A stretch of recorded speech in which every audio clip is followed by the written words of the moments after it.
Good morning mga freezers! Welcome back to aming travel vlog. Samahan nyo kami dahil ngayon magta-travel tayo papuntang Cabot Trail for our fall road trip here at Cape Breton, Nova Scotia.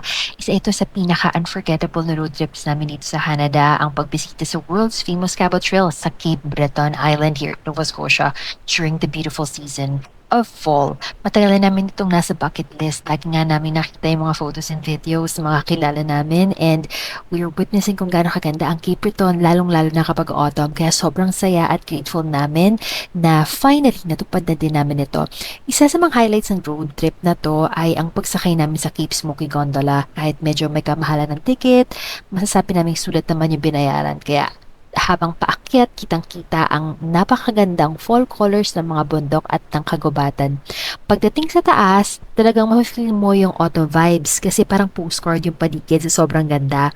Tapos medyo umulan nga lang noong araw na yun, kaya hindi kami masyadong nakapag-ikot at nakapag-explore sa summit. Pero kahit ganun, sobrang memorable pa rin yung experience. Minsan nga, hindi namin kailangan na minsan alam mo yun, parang hindi naman kailangan maging perfect ang panahon para maging special ang isang adventure. Basta ang importante, kasama mo yung buong pamilya mo at saka nag-enjoy kayo. So, nakakatawa at na-timingan pa namin yung rainbow na nandun sa picture. So, ito naman, yung Whale Museum na to, makikita ninyo siya because yung sa paikot ng Cabot Trail, makikita mo yung mga different tourist spots destination. So, since nandun na naman kami sa circle o dun sa loop, pinunta na namin yung Whale Museum na yan at nagpa-picture kami dyan sa mga whales na statue.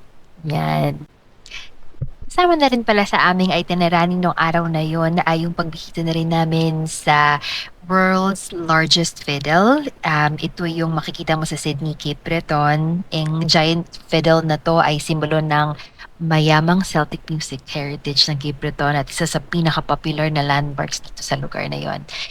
Isa rin sa aming pinuntahan ay ang Alexander Graham Bell National Historic Site sa Badek, and the museum is really informative sa mga inventions na ginawa ni Alexander Graham Bell. Yan, salamat sa inyong panonood sa aming vlog. Do good and be good. Jesus loves you!